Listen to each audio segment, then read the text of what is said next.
The night Clara Whitmore's life shattered, she wasn't crying. She was serving champagne to the people who destroyed her. While the ballroom glittered with 1,000 lies, the Duke of the North watched her move through shadows like a woman who'd learned to breathe without making a sound. He saw what they'd done to her. He saw what she'd become despite it. And in that moment, Rowan Hale made a decision that would tear apart everything polite society believed about power, marriage, and who deserved to be saved. This is the story of a girl who refused to disappear, and the man cold enough to give her the tools for revenge. If you want to see how far this story can go, hit that like button and drop a comment with your city. Let's see where you're watching from. The Ashford Estate ballroom smelled like money and roses, and Clara Whitmore had learned to hate both. She moved along the wall with a silver tray balanced on her palm, champagne flutes catching the light from crystal chandeliers that cost more than most families earned in a year. Her dress was simple, gray, high-necked, forgettable, exactly what Lucinda wanted.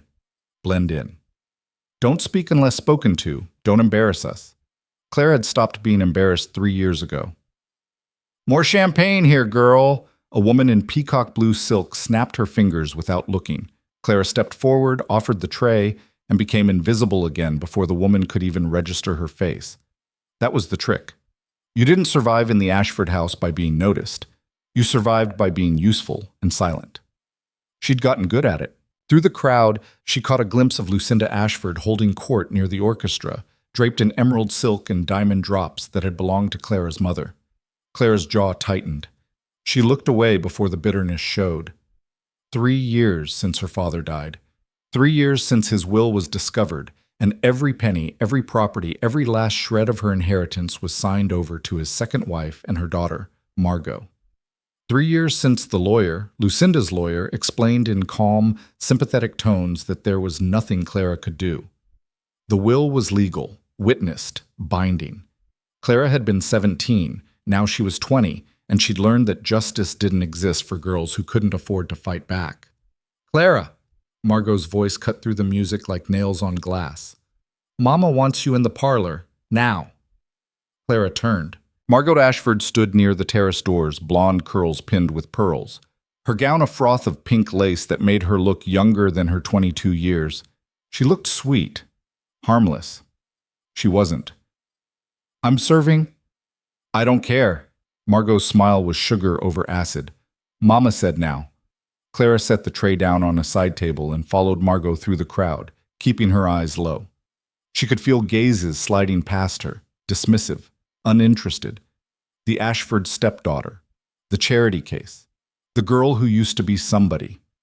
The parlor was quieter, tucked away from the main ballroom. Lucinda stood near the fireplace, speaking in low tones with a silver-haired man Clara didn't recognize. When she saw Clara, she waved her forward impatiently. There you are. We have a small problem. Clara stopped a respectful distance away. What do you need? Not what I need. What you owe. Lucinda's voice was clipped, businesslike. Lord Pembroke here has graciously agreed to consider forgiving the debt your father left behind, provided certain arrangements are made. Clara's stomach dropped. What debt? Oh, don't play ignorant. Lucinda's smile was thin. Your father borrowed heavily before he died. Investments that didn't pan out, loans that came due. The estate absorbed most of it, but there's still a rather significant amount tied to your name. That was a lie. Clara knew it. Her father had been careful with money, obsessive even, but she also knew that arguing wouldn't change anything. Lucinda had documents, signatures, legal proof. She always did. How much? Clara asked quietly. £15,000. The number hit like a fist.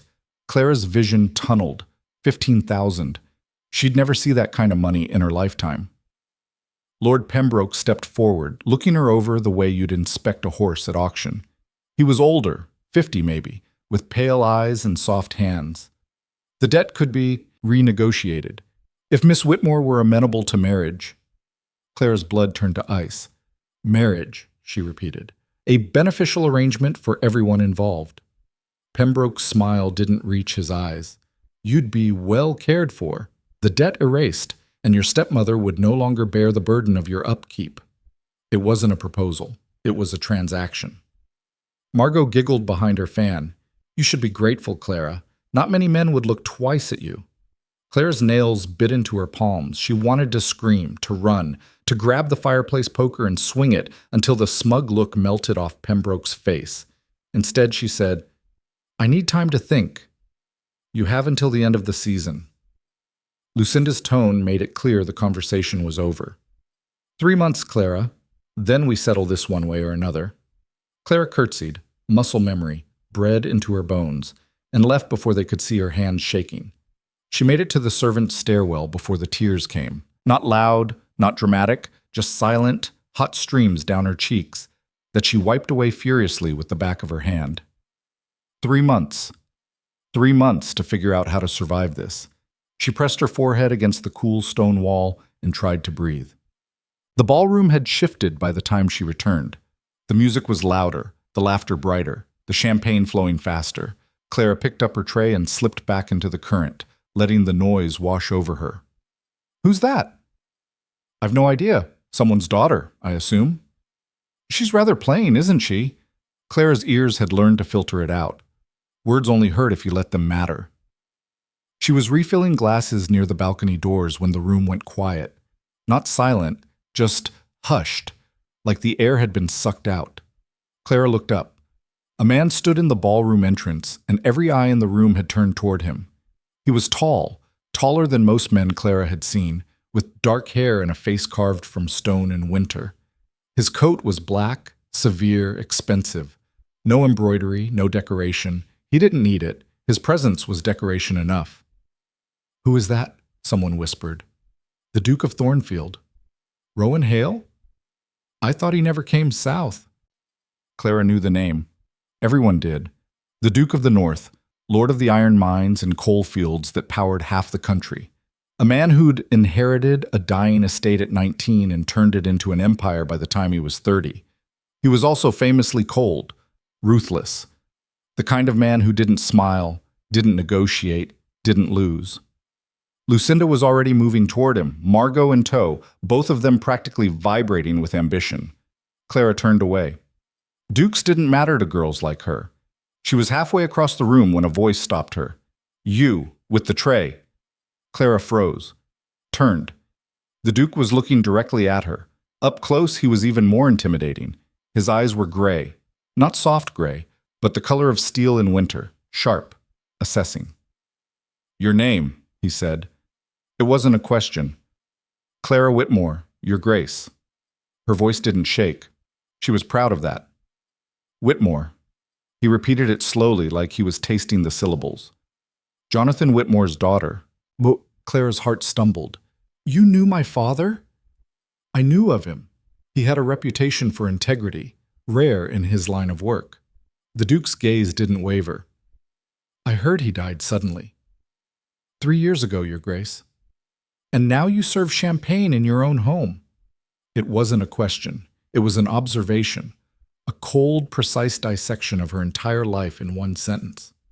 Clara lifted her chin. I serve champagne in my stepmother's home, Your Grace. There's a difference. Something flickered in his eyes. Not quite amusement. Not quite approval. Just interest. Indeed, he said quietly. Lucinda appeared at his elbow, all smiles and silk. Your Grace, what a delight. I'd like a word with Miss Whitmore. His tone was flat, brooking no argument. Alone. Lucinda's smile froze. Of course. Clara, the Duke wishes to speak with you. Don't keep him waiting. She said it like a command, but Clara caught the flash of panic in her eyes. Lucinda didn't know what this meant. Neither did Clara. The Duke gestured toward the terrace. Clara followed, her pulse hammering in her throat. Outside, the air was cool and sharp. The noise of the ballroom faded to a distant hum. Clara set the tray down on the stone railing and turned to face him. Why did you ask for me? She said. He studied her for a long moment. You don't belong in there. No, Clara agreed, but I don't have anywhere else to go. You could. Her breath caught. What? I need a wife, the Duke said bluntly. Not for love, not for heirs, not yet, at least. I need someone intelligent enough to manage a household, strong enough to survive the North, and practical enough not to expect romance. Clara stared at him. You want to marry me? I'm offering you a contract, marriage in name and law. In exchange, I'll settle whatever debts your stepmother claims you owe and provide you with an independent income. You'll have freedom, Miss Whitmore, real freedom. Why? The word came out sharper than she intended. You don't know me. You don't... I know enough. His gaze was steady, unflinching. I know you've survived 3 years in a house that should have broken you. I know you haven't begged, haven't groveled, haven't sold yourself to the first man who offered you a way out. That tells me everything I need to know. Clara's throat tightened. This is insane. Yes, he agreed, but it's also practical. You need an escape. I need a duchess who won't make demands I can't meet. We both benefit. She wanted to say no, wanted to tell him he was arrogant and cold and out of his mind. But she thought about Pembroke's pale eyes, Lucinda's triumphant smile, Margot's cruel laughter. 3 months. I want it in writing, Clara said. Every term, every condition. I want legal protection. For the first time, the Duke almost smiled. Done. And I want time to read the contract before I sign anything. You'll have it. Clara took a shaky breath. Then, yes, I accept. Rowan Hale extended his hand. Clara took it. His grip was firm, cold, and entirely unromantic. Somehow, that made it easier. We'll announce the engagement tomorrow, he said. Pack light. We leave for Thornfield in 3 days. 3 days? Unless you'd prefer to stay. Clara thought of Lucinda, of Pembroke, of the gray dress and the invisible girl she'd been forced to become. No, she said quietly. 3 days is fine. The ballroom erupted when the announcement was made. Clara stood beside the Duke, her fiancé, she had to remind herself, while Lucinda's face cycled through shock, fury, and forced delight in the span of 10 seconds. How wonderful, Lucinda said through clenched teeth. What a surprise. Margot looked like she'd been slapped. The Duke didn't smile, didn't gloat. He simply stood there, immovable, his hand resting lightly on Clara's lower back. It felt like a shield. We'll be married quietly, Rowan told the crowd. Miss Whitmore and I prefer simplicity. Translation: no spectacle, no drama, no chance for anyone to interfere. Clara was learning to read him already. The next 3 days passed in a blur. The Duke's solicitor arrived with a contract 30 pages long. Clara read every word twice, while the man waited with inhuman patience. It was fair, shockingly so. She'd have her own income, £5,000 a year, managed independently. She'd have control over the household, the staff, the social calendar. She could leave if she wanted, though the contract made it clear that divorce would be, complicated. And there was a clause about heirs. Eventually. When both parties agree the time is appropriate. Clara signed. The wedding was held in a small chapel with only the Duke's solicitor and a pair of witnesses. No flowers. No music. No pretense. Lucinda wasn't invited. When the vicar pronounced them married, Rowan kissed her hand briefly, perfectly proper, perfectly cold, and Clara felt the trapdoor swing shut behind her. She was a duchess now. She had no idea what that meant. The journey north took 4 days. They traveled in silence, mostly. Rowan read documents. Clara watched the landscape change from rolling green hills to something harsher, wilder. The trees grew thinner. The sky grew bigger. By the 3rd day, the air had teeth. Is it always this cold? Clara asked. This is spring, Rowan said without looking up. Wait until winter. She pulled her cloak tighter and tried not to think about what she'd agreed to. On the 4th day, Thornfield came into view. It wasn't a manor. It was a fortress. Gray stone walls rose against a sky the color of iron. Towers jutted up like broken teeth. The estate sprawled across the hillside, surrounded by forests so dense they looked black. It was beautiful in a brutal, unforgiving way. Clara's chest tightened. Welcome home, Rowan said quietly. The carriage rolled through gates that hadn't been opened in months, judging by the rust. Staff lined up in the courtyard, silent, watchful, uncertain. Rowan stepped out first, then offered Clara his hand. She took it and stepped into her new life. The housekeeper, A stern woman named Mrs. Calloway curtsied stiffly. Your Grace. Mrs. Calloway, this is the Duchess. She'll be managing the household from now on. The housekeeper's eyes widened fractionally. Of course, Your Grace. Clara nodded, trying to project confidence she didn't feel. Rowan led her inside. The entry hall was cavernous, cold, and almost empty. Portraits of stern-faced ancestors lined the walls. The furniture looked like it hadn't been updated in 50 years. It's not much, Rowan said. Clara almost laughed. It's a castle. It's a prison if you're not careful. He looked at her directly. I'm gone most days. The mines, the foundries, the rail lines, they don't run themselves. You'll be alone here more often than not. I'm used to being alone. Something shifted in his expression. Not quite sympathy, not quite regret. Your rooms are in the East Wing, he said. Mine are in the West. You won't be disturbed unless you ask for me. It was a relief and an insult all at once. Clara nodded. Thank you. Don't thank me yet, Rowan said. You haven't survived a northern winter. He left her standing in the hall, his footsteps echoing into silence. Clara looked around the empty fortress and felt the weight of it settle on her shoulders. She'd escaped one cage. She just wasn't sure if she'd walked into another. Clara woke to silence so thick it felt like drowning. No carriages rattling past at dawn, no Margot's shrill voice calling for her maid. No kitchen clatter drifting up through floorboards worn smooth by generations of servants' feet. Just silence, and cold. She sat up slowly, disoriented.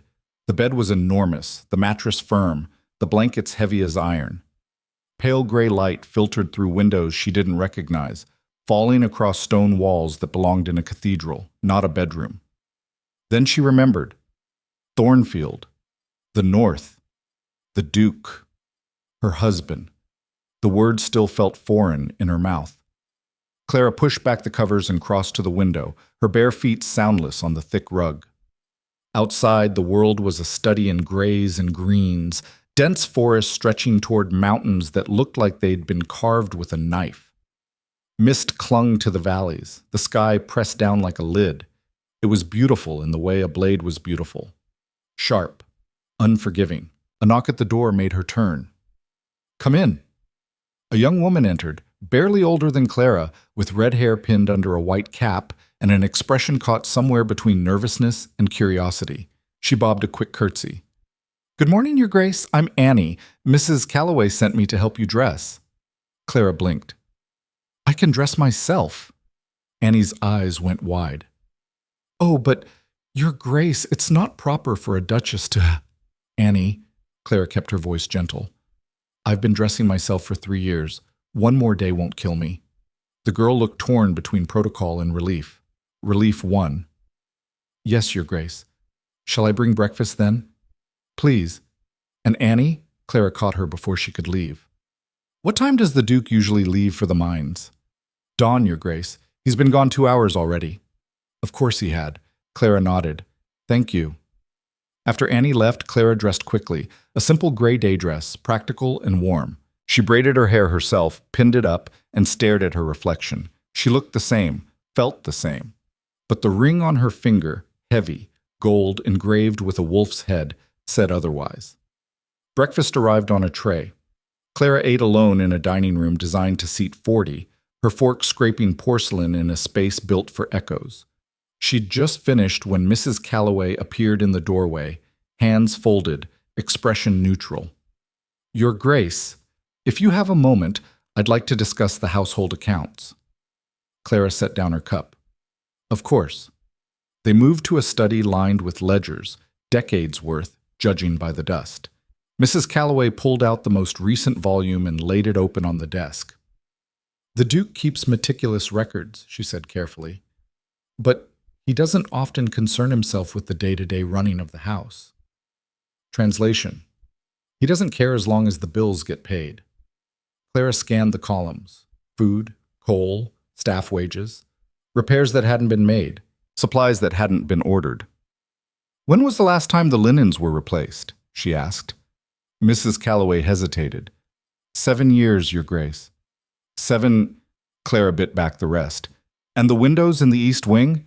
Half of them don't seal properly. The Duke hasn't authorized repairs. Clara looked up sharply. Why not? He doesn't spend much time in the house, Your Grace. I don't think he notices. Or he did notice and didn't care. Clara wasn't sure which was worse. She closed the ledger. From now on, bring household matters to me. If something needs fixing, we fix it. If supplies need ordering, we order them. I'll handle the Duke. Mrs. Calloway's expression shifted, just barely, from neutral to something almost approving. Yes, Your Grace. Over the next week, Clara learned the shape of her new prison. Thornfield was enormous and almost entirely unused. Whole wings sat empty, furniture draped in cloth like corpses. The library held thousands of books no one had touched in years. The conservatory's glass panes were cracked, plants long dead. It was a house built for a family, occupied by a ghost. Rowan was gone before sunrise and returned after dark, if he returned at all. Some nights, Clara heard his boots in the hallway well past midnight. Other nights, she didn't hear him at all. They took meals separately, spoke only when necessary. It should have been lonely. Instead, Clara felt something close to relief. She'd traded one form of invisibility for another, but this time she had space to breathe. She started small, ordered new linens, hired a glazier to fix the windows, convinced Mrs. Calloway to let her reorganize the still room, which hadn't been touched since the last Duchess died 15 years ago. The staff watched her warily at first, this Southern girl who'd married their cold Duke, and now wanted to rearrange their carefully maintained routines. But Clara had learned patience in the Ashford house. She didn't demand. She asked, she listened. She worked alongside them when it made sense, which shocked the maids into nervous laughter the first time she helped fold sheets. Your Grace, you shouldn't— I have hands, Clara said mildly. They work just fine. Slowly, the house started to wake up. It was 2 weeks before she saw Rowan for more than 5 minutes at a time. She was in the library cataloging books that hadn't been touched in decades when he walked in without knocking. Clara looked up from a volume on crop rotation and found him standing in the doorway, coat still damp from rain, looking at her like he'd forgotten she existed. You're reorganizing, he said. It wasn't a question. Clara set the book aside. The previous system made no sense. Poetry mixed with agricultural theory, philosophy next to hunting memoirs. My mother's doing. She had unconventional ideas about organization. It's chaos. It's character. For the first time, something almost like humor touched his voice. Leave the hunting memoirs where they are. My father would haunt me otherwise. Clara raised an eyebrow. You believe in ghosts? I live in this house. I don't have a choice. She almost smiled. Rowan moved to the window, hands clasped behind his back. Rain streaked the glass. Beyond it, the forest was a dark smudge against darker sky. You've made changes, he said. Small ones. The windows are sealed, the linens replaced. I convinced Mrs. Calloway to hire a second cook. The first one is 70 and can barely lift a pot. You didn't ask permission. Clara's spine stiffened. The contract says I manage the household. I'm managing it. I'm not criticizing. He turned to face her. I'm surprised. That I can read a contract? Or that I actually intend to do the job I agreed to? His mouth twitched. Not quite a smile, but close. Both. Silence settled between them. Not comfortable, but not hostile either. Why did you marry me? Clara asked suddenly. Rowan's expression didn't change. I told you I needed a wife.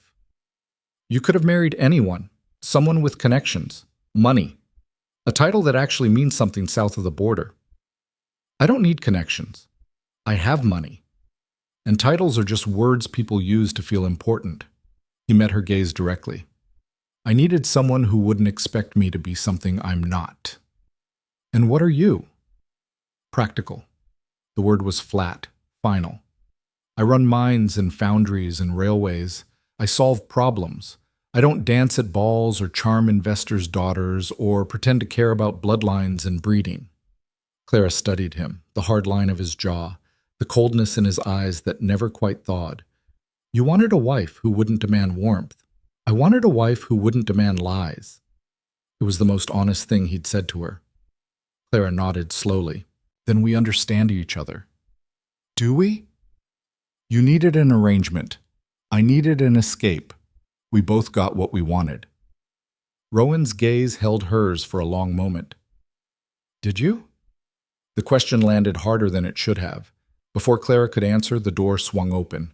Mrs. Calloway stood there, face pale, holding a letter. Your Grace, she looked at Rowan.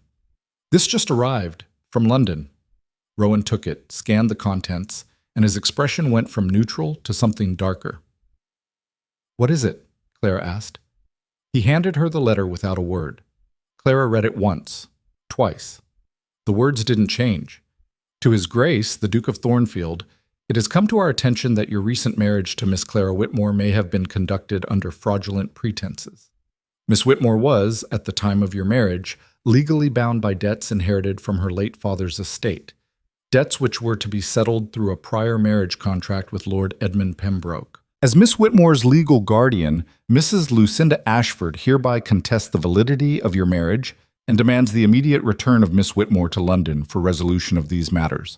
Failure to comply will result in legal action. Clara's hands were shaking. She set the letter down carefully before Rowan could see. She can't do this, Clara said. She can try. Rowan's voice was ice. Guardian rights don't expire until you're 21. You're 20. I'm married. That changes only if the marriage is considered legally binding, which Lucinda is now claiming it's not. Clara's breath came short and sharp. This is about the debt. Pembroke's debt. She's using it to invalidate our contract and drag you back. Rowan's jaw tightened. She's clever. I'll give her that. What do we do? Rowan looked at her for a long moment. Then he crossed to the desk, pulled out paper and pen, and started writing. We fight, he said simply. Clara moved to stand beside him. How? Legally, first. I'll send this to my solicitor in London. He'll file a counterclaim, argue that your marriage nullifies any prior guardianship, and that Lucinda has no grounds to contest it. And if that doesn't work, Rowan didn't look up, then we make it very clear that taking you back won't be worth the cost. Something in his tone made Clara's pulse skip. What does that mean? He finished writing, sealed the letter, and finally met her eyes. It means I don't lose, Clara. Not to people like Lucinda Ashford, not to anyone. There was no warmth in the words, no comfort, but there was certainty. Cold, absolute, unshakable certainty. And for the first time since she'd read that letter, Clara felt something other than fear. She felt anger. Good, she said quietly, because neither do I. Rowan's expression shifted, just slightly, into something that might have been respect.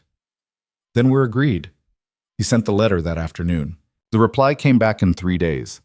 Clara was in the garden, a walled space behind the kitchens that had been overtaken by weeds but still held the bones of something beautiful, when Rowan found her.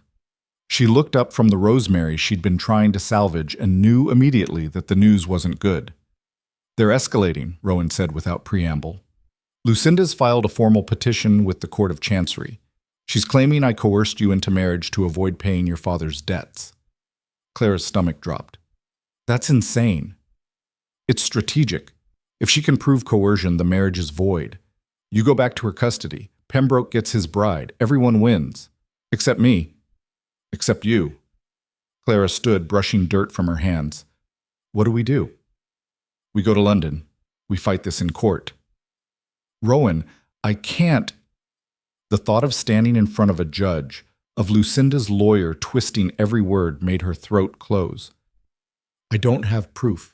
I don't have witnesses. It's my word against hers, and she has documents, contracts. She has lies. Rowan's voice cut through her panic like a knife. And lies fall apart under scrutiny. We just need to apply enough pressure. Clara shook her head. You don't know her. She spent 3 years building a fortress around those lies. She won't break. Then we don't break her. Rowan stepped closer, his gaze locked on hers. We break the foundation she's standing on. How? By finding the truth she's buried. Clara stared at him. You think there's something? Your father's death was sudden. His will appeared conveniently afterward, signed over to Lucinda. You told me he was careful with money, but somehow he died drowning in debt. Rowan's expression was sharp, calculating. None of that makes sense unless someone made it make sense. You think she forged the will? I think it's worth investigating. Hope and fear warred in Clara's chest. If I'm wrong, we fight with what we have. But if I'm right, his mouth curved, cold and precise. Then Lucinda Ashford has a lot more to lose than you do. Clara took a shaky breath. When do we leave? Tomorrow. That's not enough time to... It's all the time we have. The hearing is in 2 weeks. We need every day between now and then. Clara nodded, her mind already racing. I'll pack tonight. Rowan caught her wrist as she turned to go. His grip was firm, steady. Clara. She looked back. Whatever happens in London, he said quietly, you're not going back to that house. I don't care what the court says. You're not going back. It wasn't a promise. It was a fact. Clara's throat tightened. Thank you. He released her wrist and stepped back, the moment of closeness already evaporating. Don't thank me yet, he said. We haven't won. But as Clara walked back toward the house, she felt something unfamiliar settling in her chest. Not hope. Exactly. But something close. The journey south was nothing like the journey north had been. This time, Rowan didn't bury himself in paperwork. He talked, asked questions about her father, about Lucinda, about the months after the will was read. Clara answered as best she could, dredging up memories she'd tried to bury. Who was your father's solicitor? Rowan asked.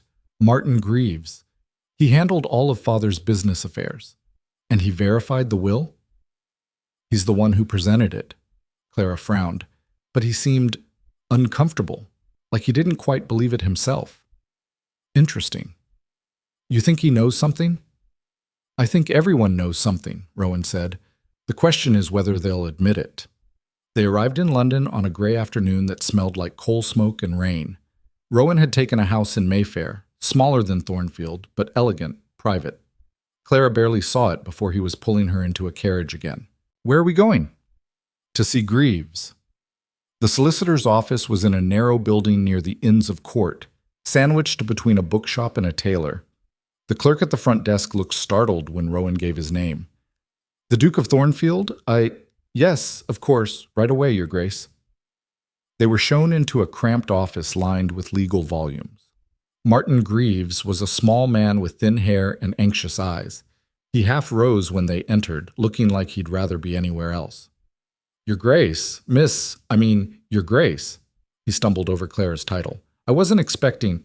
We won't take much of your time, Rowan said smoothly, settling into a chair like he owned the room. We're here about Jonathan Whitmore's will. Greaves went pale. I'm afraid I can't discuss a client's private... Jonathan Whitmore is dead. His daughter is sitting in front of you. There's no privacy to protect. Clara leaned forward. Mr. Greaves, please. I just need to understand what happened. The solicitor's hands twisted together. The will was legal, properly witnessed. I verified it myself. Who brought it to you? Rowan asked. Greaves hesitated. Mrs. Ashford. And you didn't find it strange that a man known for meticulous record-keeping would leave no copy of his will with his own solicitor? Greaves swallowed. It was unusual, but not unheard of. Did you ever see Jonathan Whitmore sign it? Silence. Mr. Greaves, Clara said softly. Please. The solicitor closed his eyes. When he opened them again, he looked 10 years older. No, he said quietly. I never saw him sign it. Mrs. Ashford presented it 2 weeks after his death. She had witnesses, 2 men I didn't know. They swore they'd seen Mr. Whitmore sign it in sound mind. And you believed them, Rowan said flatly. I had no reason not to. The signatures looked genuine. The witnesses were credible. And Mrs. Ashford was persuasive. Clara's hands clenched in her lap. Did you keep the original will? It's in the vault, but I can't just... You can, Rowan interrupted. And you will. Unless you'd prefer to explain to a judge why you didn't verify the authenticity of a document that disinherited a 17-year-old girl. Greaves looked like he might be sick. I'll need time, he said finally. You have until tomorrow morning, Rowan said. Bring the will to my house. Bring everything. Witness statements, correspondence, all of it. Your Grace, I could lose my practice. You'll lose more than that if I find out you knowingly participated in fraud. Rowan stood. Clara followed, her heart hammering. At the door, she turned back. Mr. Greaves, she said quietly, my father trusted you. I'm asking you to do the right thing. Please. The solicitor didn't answer, but something in his expression cracked. Clara hoped it was enough. That night, she couldn't sleep. She paced the borrowed house, too wired to sit still, too anxious to rest. The hearing was in 10 days. If Greaves didn't come through, if the will was genuine, if Lucinda's lawyers were better than Rowan's, you're going to wear a hole in the floor. Clara spun. Rowan stood in the doorway, still dressed, looking like he hadn't slept either. I thought you'd gone to bed, she said. I don't sleep much. He moved into the room, crossing to the window. Never have. Clara joined him. Outside, London glittered and smoked, 1,000 lives burning through the night. What if this doesn't work? She asked. It will. You don't know that. No, Rowan agreed. But I know how to fight, and I know how to win. Clara looked at him, really looked. The hard lines of his face, the coldness that never quite left his eyes, the rigid control that held him together like iron bands. Why are you doing this? She asked. Really, not the practical reasons, the real reason. Rowan was silent for a long time. Because no one did it for me, he said finally. Clara's breath caught. My father died when I was 19, Rowan continued, his voice flat and distant. Left me an estate on the brink of collapse and a title that meant nothing without money to back it. Everyone said I'd fail, sell off the land, marry some heiress, and live off her family's fortune. His jaw tightened. I didn't. I took every risk, made every hard choice, turned Thornfield into something that couldn't be ignored. And I did it alone. Rowan, you remind me of that, he said, cutting her off. The version of me that had to fight for every scrap. The one who didn't break. He finally looked at her. I won't let them break you either. Clara's throat was tight. Thank you. Don't thank me. Just win. The next morning, Martin Greaves arrived at dawn. He looked like he hadn't slept. His hands shook as he set a leather case on the table in Rowan's study. I brought everything, he said hoarsely. The will, the witness statements, correspondence between myself and Mrs. Ashford. Rowan opened the case. Clara moved to his side, her heart in her throat. The will was there, yellowed paper, careful script, her father's signature at the bottom. Rowan pulled out a magnifying glass and studied it closely. The ink is wrong, he said after a moment. Greaves blinked. What? Look at the date. March 1823. But the ink hasn't faded the way it should have after 3 years. It's too fresh. Clara leaned closer. He was right. The signature was dark, crisp, nothing like the aged documents surrounding it. It's forged, she whispered. Possibly. Rowan set down the magnifying glass and picked up the witness statements. Who are these men? Edward Finch and Robert Carver. Greaves cleared his throat. I don't know. Mrs. Ashford brought them. Find them, Rowan said flatly. I want to know who they are, where they came from, and how much Lucinda paid them. Your Grace, I can't. You can, and you will. Rowan's gaze was ice. Or I'll make sure every solicitor in London knows you authenticated a forged will. Greaves looked like he might faint, but he nodded. I'll try. Don't try. Do it. After Greaves left, Clara sank into a chair, her mind spinning. If the will is forged, she said slowly, then everything Lucinda built falls apart. The inheritance, the guardianship, the debts she claimed I owed. Everything, Rowan agreed. She'll fight back. She won't just... Let her. His voice was cold, precise. The harder she fights, the more desperate she looks. And desperate people make mistakes. Clara looked up at him. You sound like you've done this before. I have, just not in a courtroom. What happened? Rowan's expression didn't change. I won. Clara believed him. Over the next week, they built their case piece by piece. Greaves came back with information on the witnesses. Both men had criminal records, Both had worked as forgers in the past. One was dead. The other had fled to France. Rowan's solicitor tracked down her father's handwriting expert, who confirmed the signature on the will didn't match samples from Jonathan Whitmore's other documents. And Clara herself spent hours writing out everything she remembered: the days after her father's death, the sudden appearance of the will, Lucinda's too smooth explanations. By the time the hearing arrived, they had enough evidence to bury Lucinda 10 times over. But Clara couldn't shake the feeling that it wasn't going to be enough. The courtroom was smaller than she'd expected. Oak-paneled, cold, filled with the kind of silence that made every whisper echo. Lucinda sat on the opposite side with her lawyer, a sharp-eyed man named Whitmore who looked like he'd never lost a case. She met Clara's eyes once, and her smile was poison. The judge entered. Everyone stood, and the battle began. Lucinda's lawyer went first, laying out the case with surgical precision. Clara had been coerced. The Duke had taken advantage of a vulnerable girl to avoid financial entanglement. The marriage was invalid. Then it was Rowan's solicitor's turn. He presented the forged will, the fake witnesses, the handwriting analysis. The courtroom went silent. Lucinda's lawyer recovered quickly, arguing that the will's authenticity was irrelevant. The guardianship was legal, the marriage still suspect. Back and forth they went, legal arguments piling up like stones. And then the judge turned to Clara. "Miss Whitmore, pardon me, Your Grace. Do you have anything to say?" Clara stood slowly. Her hands were shaking. She pressed them flat against the table.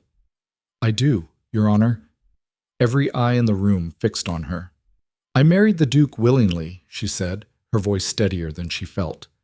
"Not because I was coerced, not because I was desperate, but because he offered me something no one else ever had, a choice." Lucinda's lawyer opened his mouth. The judge waved him silent. "Go on," he said. "For 3 years I lived in a house where I had no power, no voice, no future. I was told what to wear, where to stand, who to marry, and when I tried to ask questions, when I tried to understand what had happened to my father's estate, I was silenced." Clara's gaze locked on Lucinda. "The Duke didn't coerce me. He gave me the one thing Mrs. Ashford spent 3 years making sure I'd never have." "And what was that?" the judge asked. "Freedom," said simply. The room was silent. The judge studied her for a long moment. Then he looked at the forged will, at Lucinda, at Rowan. "I'll deliver my ruling in 3 days," he said. The gavel fell. Clara walked out of the courtroom on legs that barely held her. Rowan was beside her, silent and steady. They didn't speak until they were in the carriage. "You did well," he said quietly. Clara let out a shaky breath. "I don't know if it was enough." "It was." "You can't know that." "I can." He looked at her directly. "Because you told the truth. And the truth is the only weapon Lucinda doesn't have." Clara wanted to believe him. 3 days later, the ruling came. The marriage was valid, the will was declared fraudulent, Lucinda's guardianship was revoked, and Clara Whitmore, Duchess of Thornfield, was finally, legally, undeniably free. She stood in Rowan's study, holding the court's letter, and felt something break open inside her chest. Not relief, not victory, just air, space, the ability to breathe without wondering when the next blow would fall. Rowan watched her from across the room. "It's over," he said. Clara looked up, and for the first time in 3 years she smiled. "Yes," she said, "it is." But even as she said it, she knew the truth. This wasn't an ending, it was a beginning, and neither of them had any idea what came next. But even as she said it, she knew the truth. This wasn't an ending, it was a beginning, and neither of them had any idea what came next. The carriage ride back to the Mayfair house was quiet, not the comfortable silence they'd grown used to, but something heavier. Clara watched London roll past the window, gray streets, gray sky, people moving through their lives like pieces on a board she was only just learning to see clearly. "We should return to Thornfield," Rowan said. "There's nothing left for us here." Clara turned from the window. "Not yet." His eyebrow lifted. "No?" "I want to see her." The words came out harder than Clara intended. Lucinda. I want to see her face when she realizes she lost everything. Rowan studied her for a moment. Revenge isn't as satisfying as you think it'll be. I don't want revenge. I want closure. They're often the same thing. Clara met his gaze. Did you get closure when you saved Thornfield, or did you just keep fighting until there was nothing left to fight? Something flickered in his expression. Not quite approval, but close. Fine, he said. But we go together, and we leave if things turn dangerous. Dangerous how? Cornered animals bite.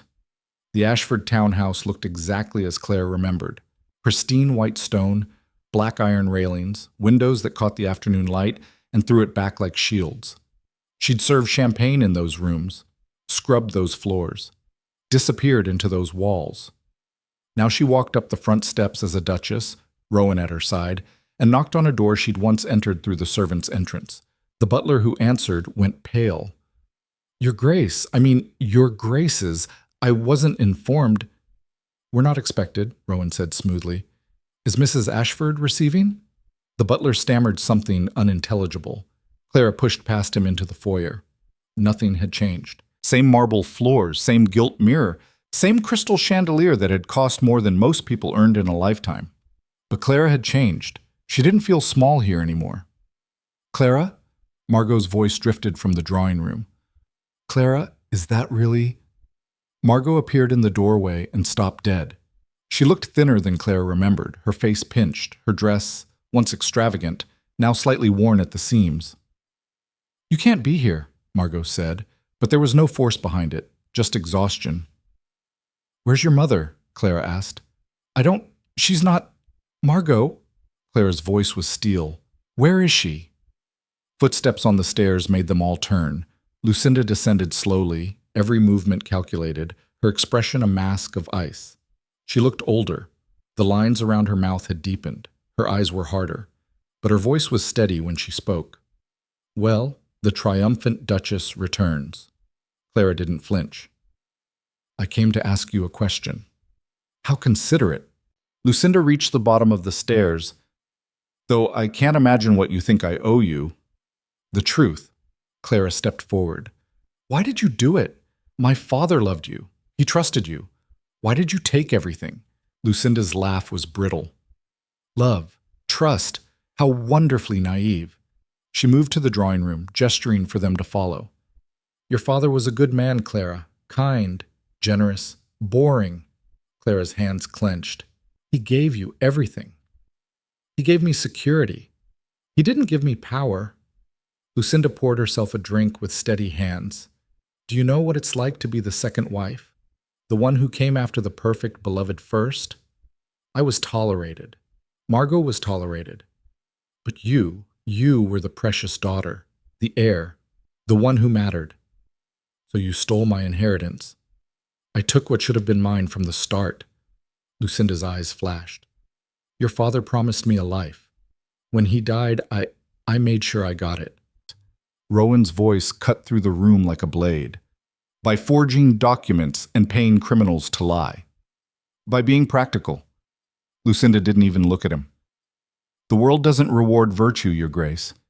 It rewards those smart enough to take what they want. And now you have nothing, Clara said quietly. For the first time, Lucinda's mask cracked. Just slightly. Just enough. I have what I've always had, she said. Myself.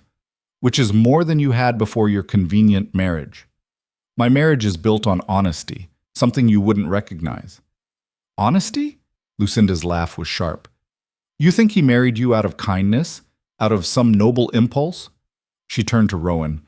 Tell her, Your Grace. Tell her the real reason you chose her. Rowan's expression didn't change. We're leaving. Tell her, Lucinda pressed, sensing blood in the water. Tell her about the clause in your father's will, the one that requires you to marry before your 31st birthday, or lose the northern estates to the crown. Clara's breath stopped. Rowan's jaw tightened. That has nothing to do with… You turned 30 last month, didn't you? Lucinda's smile was venom, which means you had exactly 1 year to find a wife. Any wife. And what better option than a desperate girl with no prospects who'd sign whatever contract you put in front of her? Clara turned slowly to face Rowan. Is that true? His silence was answer enough. Rowan, her voice shook. Is it true? Yes, the word was flat. But it's not what you think. Then what is it? Clara's chest felt like it was caving in, because right now it sounds like Lucinda was right. You needed a wife. I was convenient. That's all this was. No, you manipulated me. The realization hit like a physical blow. The contract. The terms. Making me feel like I had a choice when really you were just, I gave you exactly what you needed, Rowan interrupted, his voice hard. Freedom. Independence. A way out. Because it served your purpose. Yes! The admission exploded out of him. Yes, it served my purpose. But that doesn't make it a lie. I needed a wife who wouldn't interfere with my work, who understood that marriage was a practical arrangement, who wouldn't expect love? The word tasted bitter. Romance? Basic human honesty? Rowan's eyes flashed. I never promised you any of those things. No. You just let me believe I mattered for reasons that had nothing to do with deadlines and inheritances. You do matter as a signature on a contract. Clara's throat was tight. As a solution to your problem. That's not fair. Fair? Clara laughed, and it hurt. You want to talk about fair? You stood in that courtroom and let me defend our marriage? You let me believe we were fighting for something real. And all along you were just protecting your estate. That's not... Rowan stopped, jaw working. It wasn't like that. Then what was it like? Clara demanded.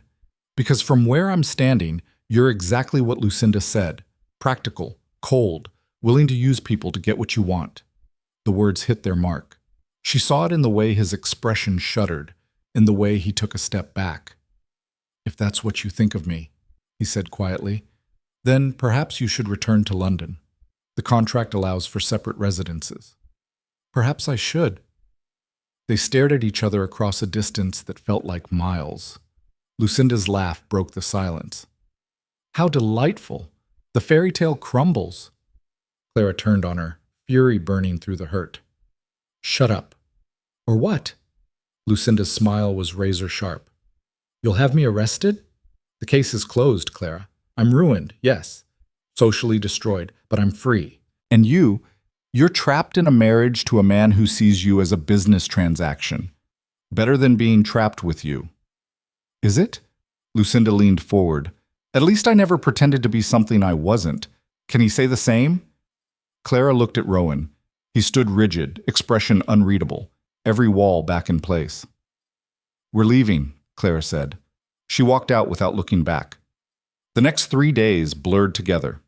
Clara stayed in the Mayfair house. Rowan disappeared to his club or his offices or wherever men went when they couldn't face the wreckage they'd created.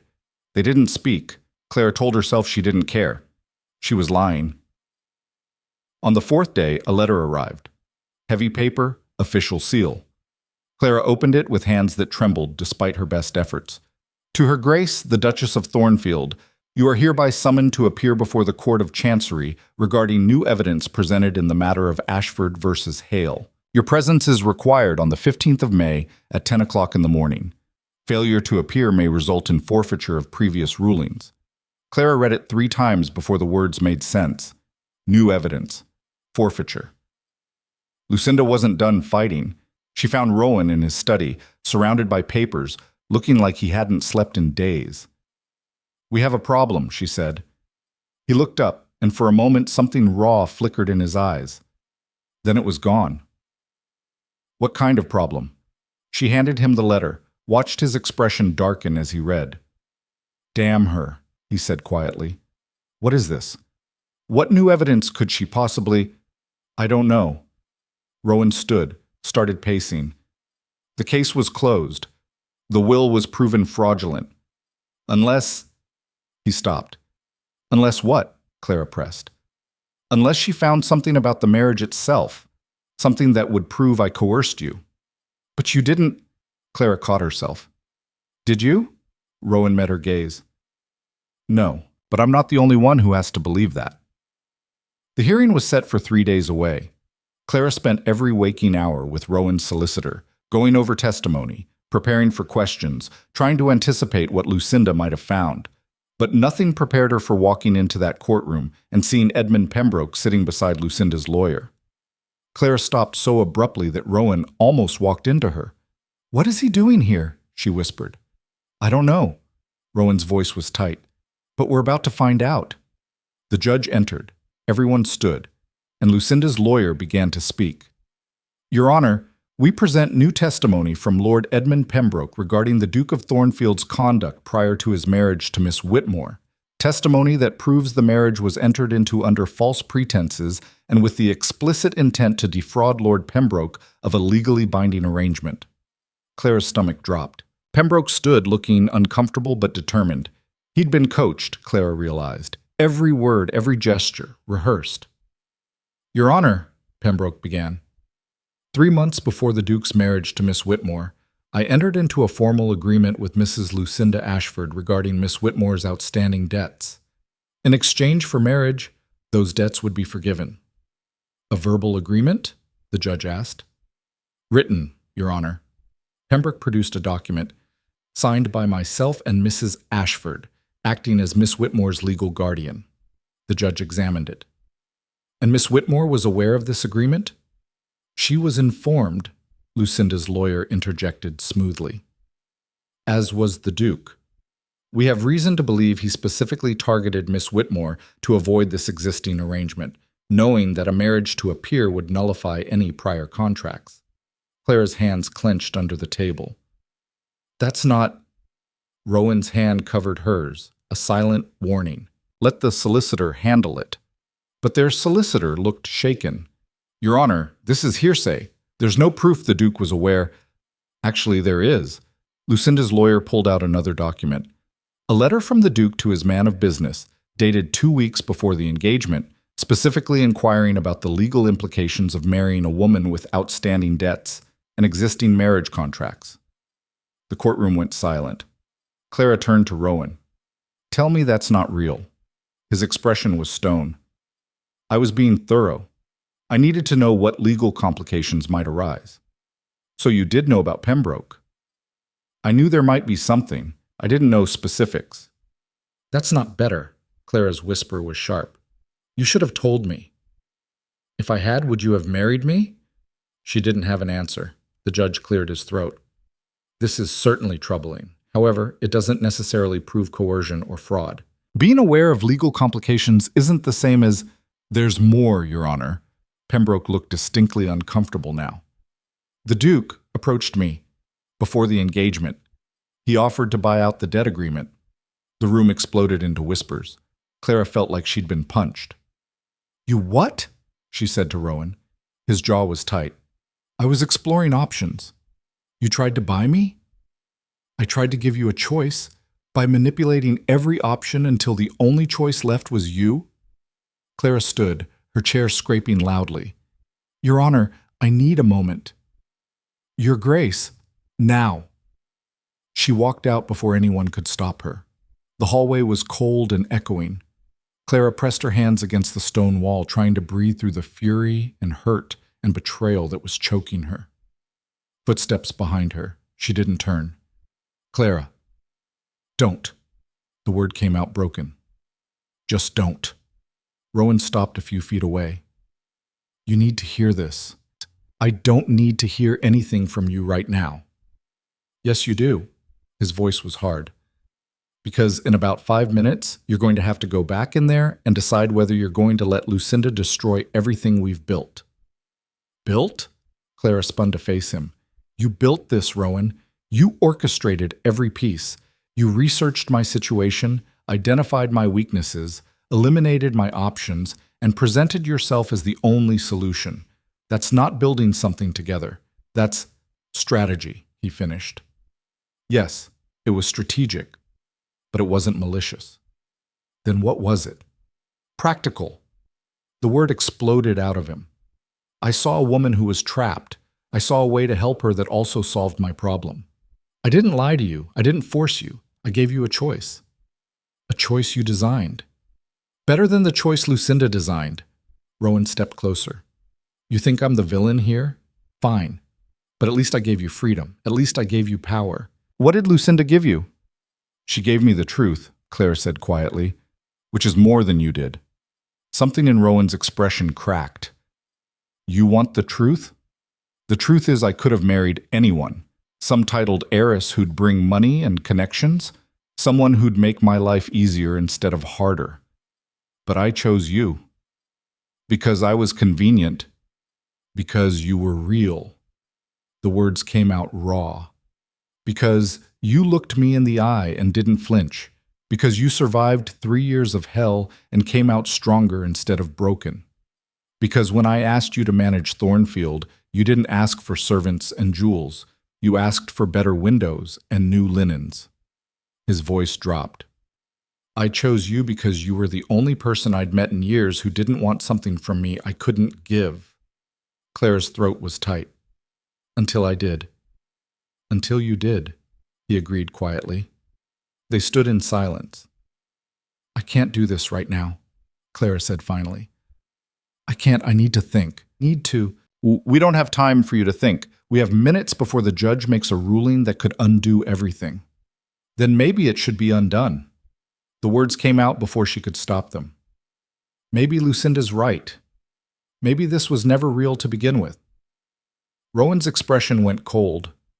The warmth, the rawness that had been there moments ago disappeared behind familiar walls. Fine, he said. Then let's go tell the judge our marriage was a mistake. Let's hand Lucinda exactly what she wants. Let's prove that she was right about everything. That's not what Isn't it? His eyes were steel. You want me to be the villain. It makes it easier. You can walk away, go back to London, tell yourself you escaped another trap. But the truth is messier than that. The truth is I manipulated the situation, yes. And the truth is you knew, some part of you knew, that this marriage was as much about strategy as anything else. You just didn't want to admit it. Clara's hands were shaking. You're twisting this. I'm telling you the truth you say you wanted. Rowan's voice was quiet, merciless.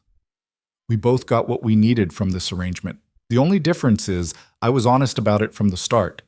You're the one who started wanting more. The words hit like a slap. Then I guess we both know where we stand, Clara said. She walked back into the courtroom before he could respond. The judge looked up as she entered. Your Grace, are you prepared to continue? Clara took her seat. Rowan slid in beside her, close enough that she could feel the heat of him, far enough that they might as well have been on different continents. Yes, Your Honor, she said.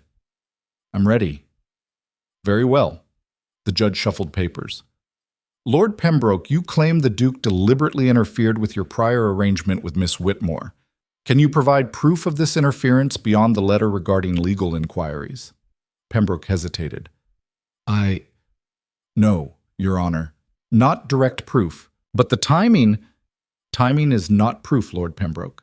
The judge's tone was sharp, and this court does not make rulings based on suspicion. He turned to Clara. Your Grace, did the Duke at any point force you, coerce you, or mislead you into this marriage? Clara's mouth was dry. She could feel Rowan beside her, rigid and silent.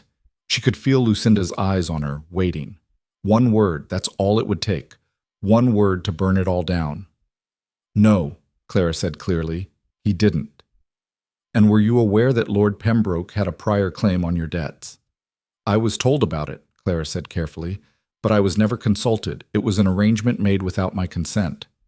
And the Duke's proposal? Was made with full transparency about the terms.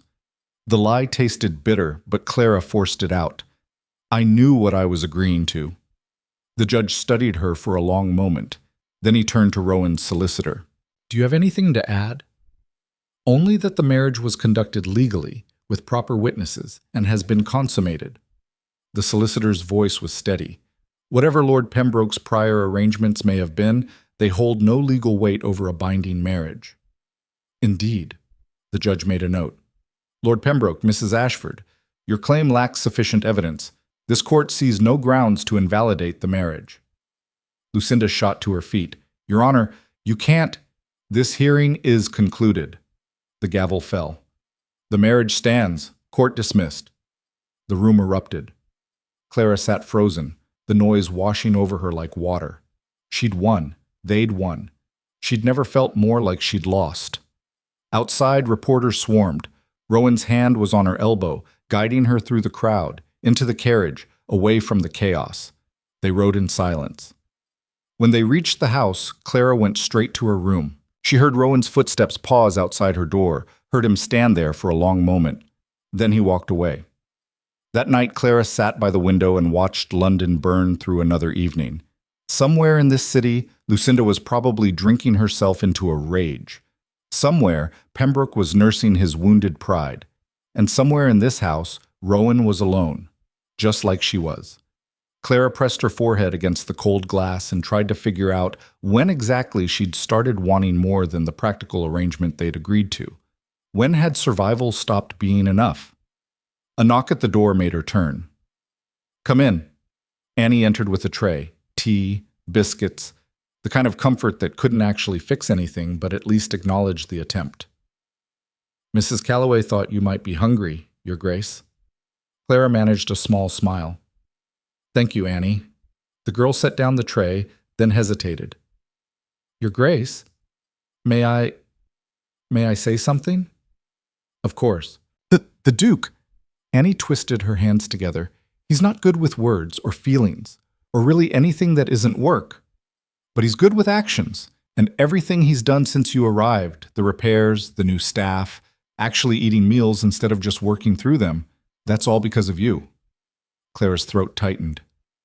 "Annie, I'm not saying you should forgive him if he's done something wrong," Annie added quickly. "Just maybe don't judge him only on what he says. Look at what he does." She curtsied and left before Clara could respond. Clara stared at the closed door for a long time. Then she stood, crossed to her writing desk, and pulled out paper and pen. She wrote for an hour, crossed out half of it, rewrote it, crossed out more. Finally, she had 3 sentences that felt true. "I don't know if I can forgive you for not telling me everything, but I know I can't walk away without trying. We need to talk, really talk." She folded the letter, sealed it, and left it outside Rowan's study door. Then she went to bed and didn't sleep. The next morning, she found his response on her breakfast tray. "Tonight, after dinner, the library." Clara's hand shook as she set down the note. Tonight. She had no idea what she was going to say, but she knew she had to try.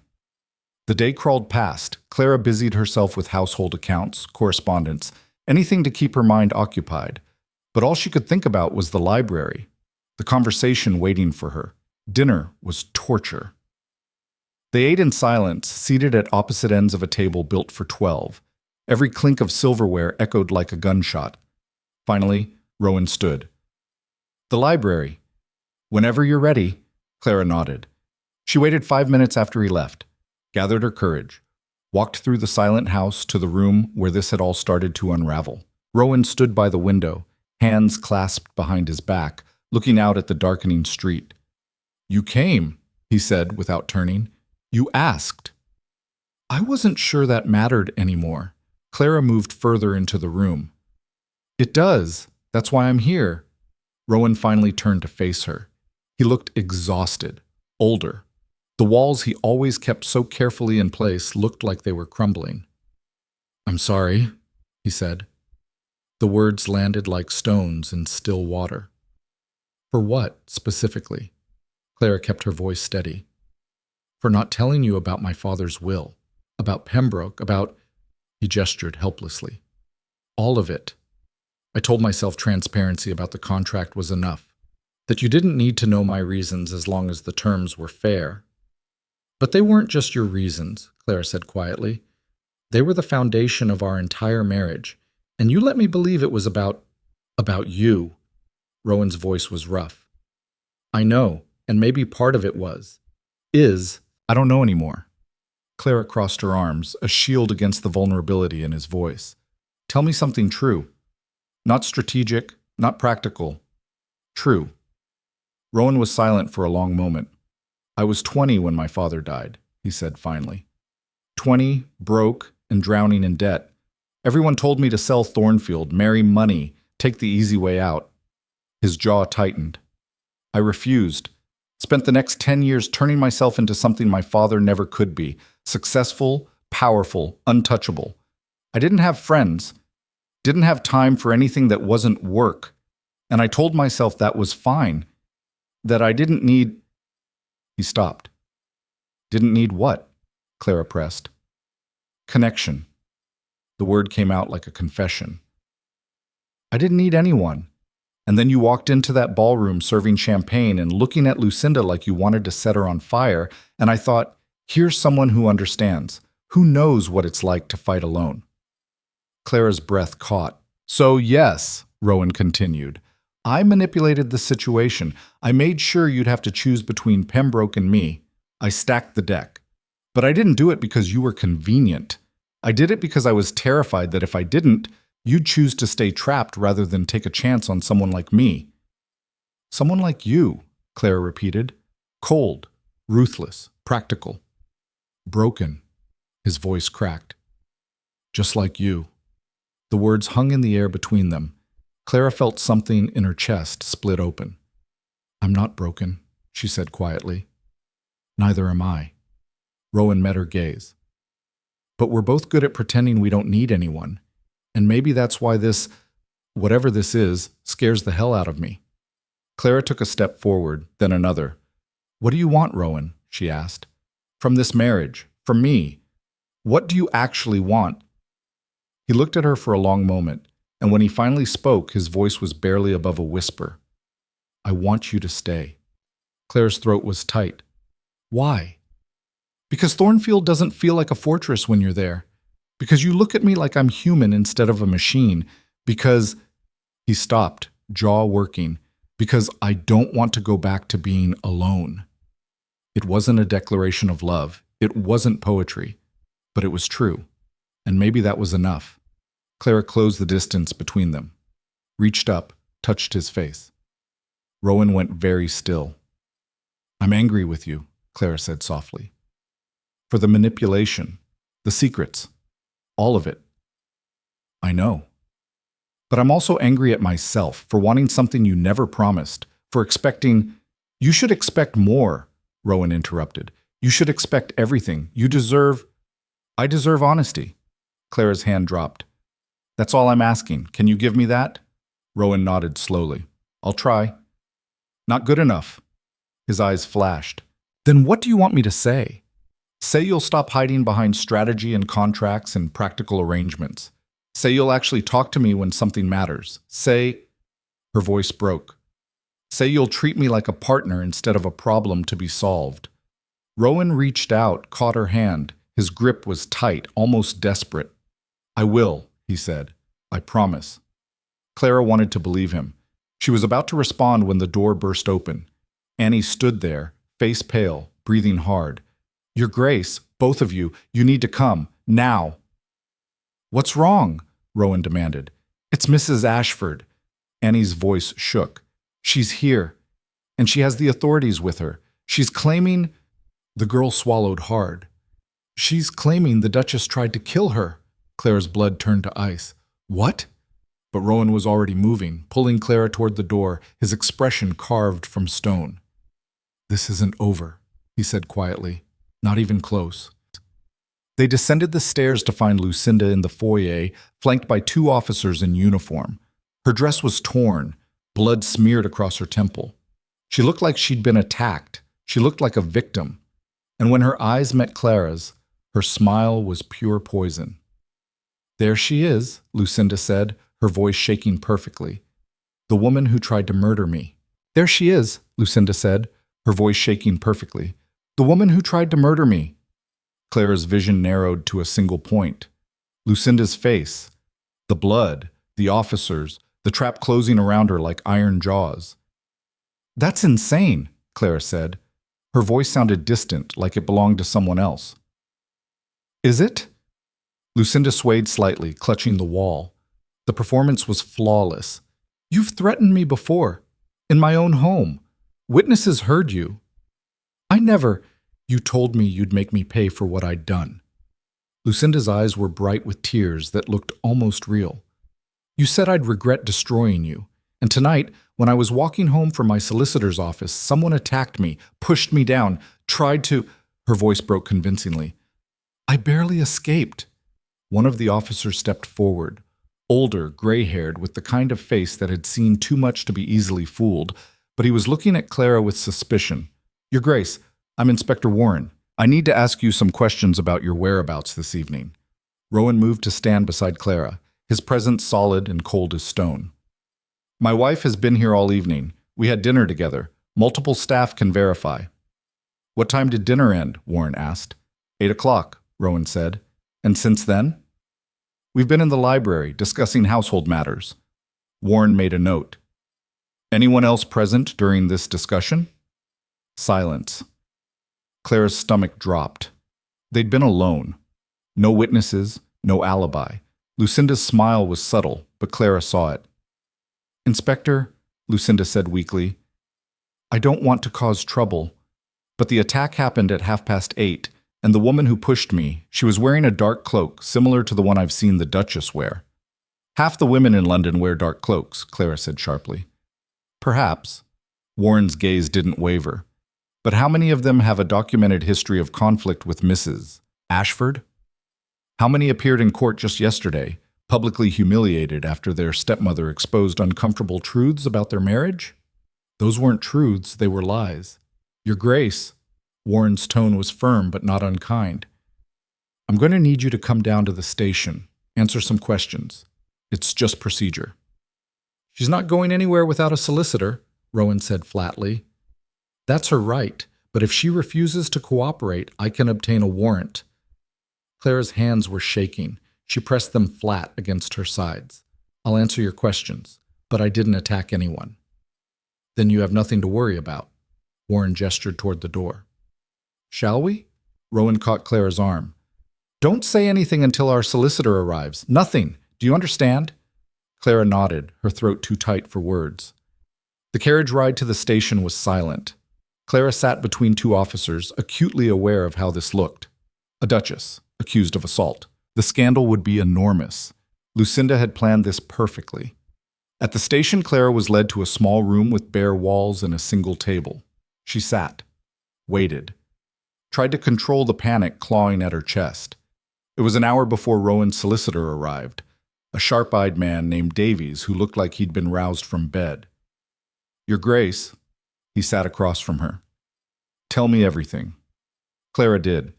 The confrontation at Lucinda's house days ago, the hearing, the conversation with Rowan tonight, every detail. Davies made notes, his expression unreadable. "And you were in the library from 8 until the officers arrived at what time?" "Nearly 9:30. Anyone see you during that time?" "No." Clara's voice cracked. "We were alone. Rowan and I we were talking about the marriage, about—" She stopped. "It doesn't matter. No one saw us." Davies was quiet for a moment. "Your Grace, I need to be blunt. This looks bad. Mrs. Ashford has physical evidence, injuries, torn clothing. She has a plausible timeline. And you have motive, the court case, the public humiliation. I didn't do this. I believe you, but belief isn't evidence." He leaned forward. "We need to prove you couldn't have done this, or we need to prove someone else did." "How?" "I don't know yet, but we need to move fast. If they charge you, the damage to your reputation will be catastrophic. Duchess or not, you'll be tried in the papers before you ever see a courtroom." Clara closed her eyes. "Lucinda knows that. Then we need to be smarter than she is." When Clara finally left the station, not charged, but not cleared either, dawn was breaking over London. Rowan was waiting outside, leaning against the carriage, looking like he hadn't slept. "Well?"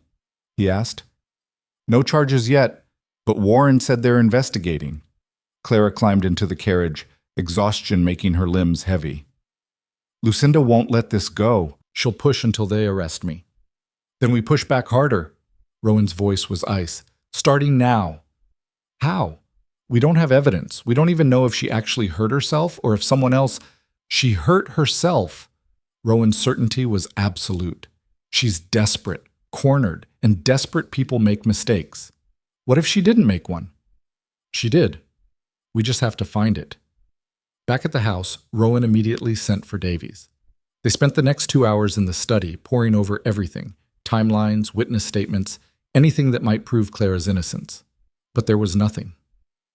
Clara paced the drawing room, unable to sit still. Her mind kept circling back to Lucinda's face, the blood, the torn dress, the perfect victim. Annie brought tea. Clara didn't drink. Mrs. Calloway offered breakfast Clara couldn't eat. "Your Grace," Mrs. Calloway said quietly. "The staff, we all know you didn't do this. Whatever happens, we're with you." The simple loyalty made Clara's throat tight. "Thank you." "There's something else." Mrs. Calloway hesitated. "One of the maids, Jenny, she has a cousin who works for Mrs. Ashford. Jenny mentioned that the cousin's been worried lately. Said Mrs. Ashford's been acting strange, paranoid." Clara's attention sharpened. "Strange how?" "Talking to herself, locking herself in her study for hours. The cousin said she found burned papers in the fireplace last week. Lots of them." "Burned papers?" Clara repeated slowly. "Did she see what they were?" "No, Your Grace, but she thought it was odd. Why burn correspondence unless you don't want it found?" Clara's pulse quickened. "Mrs. Calloway, do you think Jenny's cousin would talk to me?" "I can ask, Your Grace, but she's terrified of losing her position." "Tell her I'll pay her. Double whatever Lucinda pays, and I'll guarantee her employment here if she helps us." Mrs. Calloway nodded and left quickly. Clara returned to the study where Rowan and Davies were still working. "We might have something," she said, and explained about the burned papers. Davies looked skeptical. "Even if we get the maid to talk, burned papers aren't evidence of anything specific." "But they suggest she's hiding something," Clara pressed. "And if she's hiding something, maybe there's more. Other documents. Letters. Something that proves she orchestrated this." Rowan's expression was thoughtful. "It's worth pursuing. Davies, draw up an employment contract for the maid. Make it ironclad. Clara, if she agrees to talk, we need to know everything, every strange behavior, every visitor, every—" A knock interrupted him. Mrs. Calloway entered with a young woman, barely 20, thin and nervous, twisting her apron in her hands. "This is Jenny's cousin, Mary," Mrs. Calloway said. "She's agreed to speak with you." Mary bobbed a curtsy, her eyes darting between them. "Your Graces, I don't want trouble." "You won't be in trouble," Clara said gently. "We just need information about Mrs. Ashford's recent behavior." Mary swallowed. "She's been different since the court case. Angry all the time, shouting at Miss Margot, locking herself away." "And the burned papers?" Rowan asked. "I saw them last week, in the study fireplace, lots of them, still smoldering." "Did you see anything that wasn't burned? Any writing?" Mary hesitated. "There was one piece, partially burned.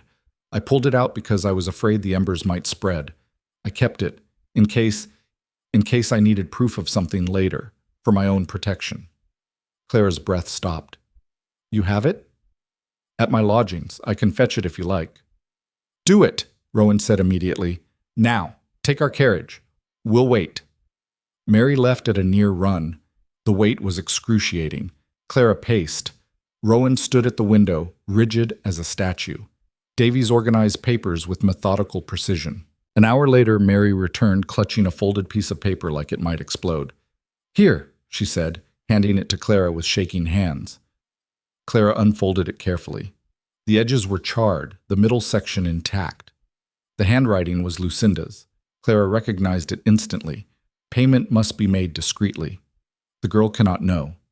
If she discovers the arrangement before the marriage to Pembroke is finalized, everything falls apart. The will must remain uncontested until— The rest was burned away. Clara's hands trembled. "This is about me, about the will, about Pembroke." Davies took the letter, examined it closely. "This suggests premeditation, conspiracy. If we can prove this letter refers to forging your father's will." "We can," Clara said. "Look at the date. 3 months before my father died." The room went silent. "She planned it," Clara whispered. "Before he even died. She was already planning to take everything." Rowan's expression was carved from ice. This changes everything. It's still just one letter, Davies cautioned, partially burned. Any lawyer could argue it's taken out of context. Then we find the context, Rowan said. Mary, were there other papers? Anything else unusual in the house? Mary bit her lip. Mrs. Ashford keeps a locked drawer in her desk. I've never seen inside it, but she checks it constantly. Every morning, every night, like she's afraid someone will find it. Can you get us into that drawer? Clara asked. Mary's eyes went wide. Your Grace, I can't. If she caught me, she won't. Rowan's voice was absolute. Because she won't be there. Clara, when does Lucinda usually leave the house? Clara thought back to her years in that prison. Wednesday afternoons, she visits her dressmaker. She's usually gone for at least 2 hours. That's tomorrow. Rowan turned to Mary. Can you get us inside the house while she's gone? I could let you in through the servants' entrance. But if anyone sees... No one will see, Rowan said. We'll be quick. In and out. Davies looked alarmed. Your Grace, this is breaking and entering. If you're caught, we won't be. Rowan's gaze was steel. And even if we are, it's worth the risk.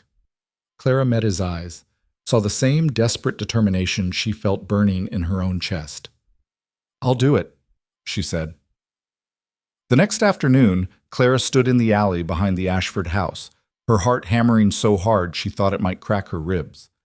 Rowan was beside her, dressed in plain clothes that made him look like a tradesman. Mary waited at the servant's door, pale but resolute. 2 hours, Mary whispered. Maybe less. She's been unpredictable lately. We'll be fast, Clara promised. Mary let them in. The house was quiet.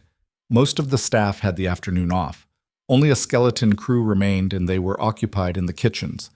Clara led Rowan to Lucinda's study. The door was unlocked. Arrogant or careless, Clara couldn't tell. The desk sat in the corner, polished mahogany with brass fittings. Clara tried the drawer, locked. Rowan pulled a thin piece of metal from his pocket. Move aside. You know how to pick locks? I know how to solve problems. He worked quickly, efficiently. The lock clicked open. Inside the drawer was a leather portfolio, stuffed with papers. Clara pulled it out with shaking hands and opened it. Letters, dozens of them. Some to the witnesses who'd verified her father's will, some to lawyers, some to Pembroke. And at the bottom, a contract. Clara's vision blurred as she read. Agreement between Lucinda Ashford and Edmund Pembroke.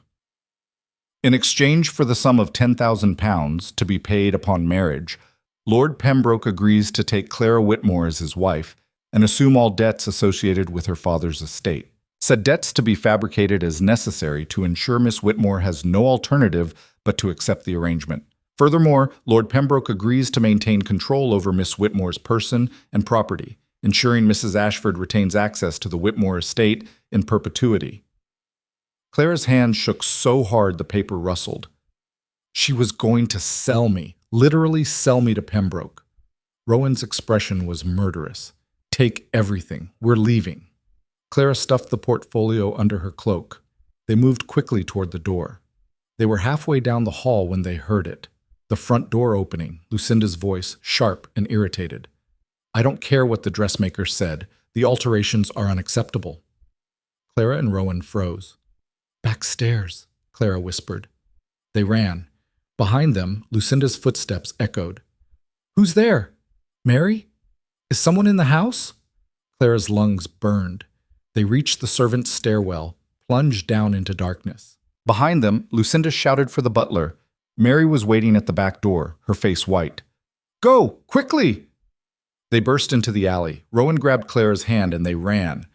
Through back streets, around corners, not stopping until they were 6 blocks away and Clara's lungs were screaming. Did she see us? Clara gasped. I don't think so. Rowan pulled her into a recessed doorway, his chest heaving. But she'll know someone was there. She'll check the drawer. Good. Clara clutched the portfolio. Let her know. Let her panic. They returned to the house to find Davies waiting, nearly frantic with worry. Thank thee. He stopped when he saw the portfolio. You got it. We got more than that, Rowan said. They spread the documents across the study desk. Clara and Rowan explained each one while Davies made furious notes. This is extraordinary, Davies said finally. With this, we can not only clear you of the assault charges, we can bring charges against Mrs. Ashford. Conspiracy, fraud, possibly attempted trafficking. Will it hold up in court? Claire asked. It's her own handwriting, her own words, her own signature. Davies smiled grimly. She buried herself. What do we do now? Rowan asked. We go to Inspector Warren today, before Lucinda has time to run or destroy more evidence. They went immediately. Warren listened to their explanation with a face like carved wood. He examined the documents in silence. Where did you get these? He asked finally. Does it matter? Rowan's voice was sharp. It might. If they were obtained illegally, they were obtained from Mrs. Ashford's residence by someone who had permission to be there, Davies said smoothly. Which is all you need to know. Warren grunted. This is serious. If these documents are authentic, they are, Clara said. That's her handwriting, her signature. You can verify it against the court records from the will case. Warren was quiet for a long moment. Then he stood. Wait here. He left the room. Clara, Rowan, and Davies sat in tense silence. 20 minutes later, Warren returned with another officer, younger, with sharp eyes and a notebook.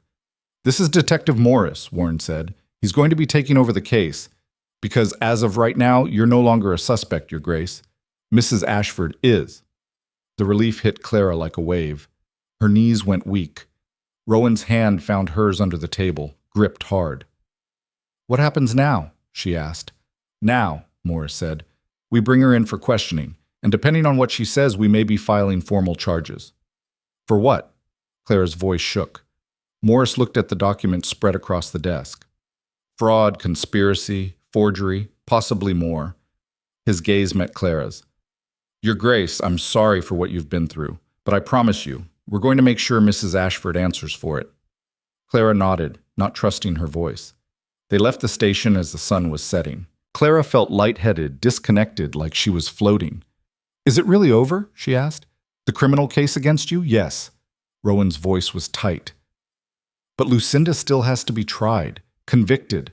That could take months. I don't care how long it takes. Clara stopped, turned to face him. As long as it ends. Rowan studied her face. Are you all right? I don't know. Clara's laugh was shaky. Ask me again when I can breathe properly. Come on! Rowan guided her toward the carriage. Let's get you home. Wait. Clara caught his arm. There's something I need to do first. She gave the driver an address. Rowan raised an eyebrow, but didn't argue. 20 minutes later, they stood outside a small house in Bloomsbury. Clara knocked. Margot answered the door. She looked thinner, older, her hair pulled back severely. When she saw Clara, her face went white. What do you want? To talk, Clara said. 5 minutes, that's all. Margot's eyes darted to Rowan, then back. About what? About your mother. About what's going to happen next. About... Clara took a breath. About whether you knew. Margot's expression crumpled. I swear I didn't know about the will. About Pembroke. I thought it was all legal. That you were just... She stopped. I'm sorry. The apology was small, inadequate, but it was real. Did she hurt you? Clara asked quietly. All those years. Did she hurt you too? Margot's silence was answer enough. The police are going to arrest her, Clara said. Probably tonight. You need to be ready for that. I know. Margot's voice was barely a whisper. I've been ready for years. Clara nodded. If you need help, money, references, anything, send word. Despite everything, we were still family, once. Margot's eyes filled with tears. Thank you. Clara turned to leave. Margot's voice stopped her. Clara? She looked back. I'm glad you got out, Margot said. I'm glad you won. Clara managed a small smile. So am I. In the carriage, Rowan was quiet. That was generous, he said finally. She was a victim too, Clara said. Just a different kind. Still, not many people would extend kindness after what her family put you through. I'm not doing it for her family. Clara leaned back against the seat. I'm doing it for me. I'm choosing not to let Lucinda turn me into someone bitter and cruel. I'm choosing to be better than that. Rowan's hand found hers in the darkness. You already are. They rode in silence for a while. Then Clara said, What happens now? After the trial? After everything settles? We go back to Thornfield, Rowan said. We rebuild. We figure out what this marriage actually is instead of what we thought it should be. And if we can't figure it out, then we keep trying until we do. His grip tightened. I meant what I said, Clara. I don't want to go back to being alone, and I don't think you do either. Clara looked at him, really looked, at the hard lines that were starting to soften, at the walls that were starting to crack. No, she said quietly. I don't. The arrest happened that night. Clara heard about it from Mrs. Calloway the next morning. Lucinda had been taken from her house in full view of the neighbors. Dramatic, humiliating, exactly what she deserved. The papers exploded with the story. Duchess cleared, stepmother arrested, scandal rocks society. Clara tried not to read them. Failed. Read them all. The trial was set for 6 weeks later.